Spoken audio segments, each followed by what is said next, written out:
أعوذ بالله من الشيطان الرجيم. بسم الله الرحمن الرحيم.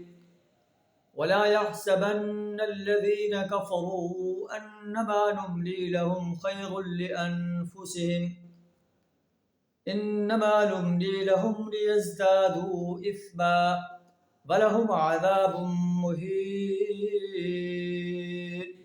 صدق اللہ العظیم.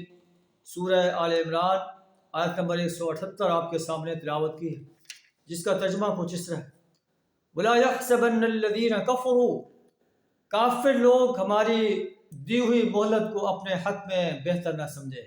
اَنَّمَا نُمْلِي لَهُمْ خَيْرٌ لِأَنفُسِهِمْ، یہ نہ سمجھیں کہ ہم جو انہیں مہلت دے رہے ہیں وہ ان کے لیے بہتر ہے. اِنَّمَا نُمْلِي لَهُمْ لِيَزْدَادُوا إِثْمًا، ہم انہیں اس لیے مہلت دے رہے ہیں کہ وہ گناہوں میں اور بڑھ جائیں. وَلَهُمْ عَذَابٌ مُّهِينٌ، کافروں کے لیے ذلت آمیز عذاب ہے. یہ اشارہ ہے جنگ احد کے اس منظر کی طرف کہ جب اہل ایمان کو شکست ہوئی، کافر خوش ہوئے اور خوشی سے پھولے نہیں سماتے تھے.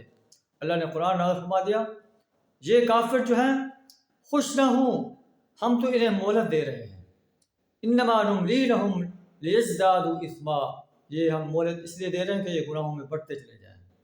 آخرکار ان کے لیے عذاب مہین، ذلت آمیز عذاب ہے. دنیا کے اندر بھی انہیں ذلت کا سامنا کرنا پڑے گا، آخرت کے اندر تو ذلت کا عذاب ان کے مقدر ہو ہی چکا ہے. اللہ سے دعا ہے ہمیں کفر کرنے سے اپنی پناہ عطا فرمائے، سچا مسلم، سچا مومن، سچا محسن بننے کی توفیق عطا فرمائے. وآخر دعوانا الحمد للہ رب العالمین.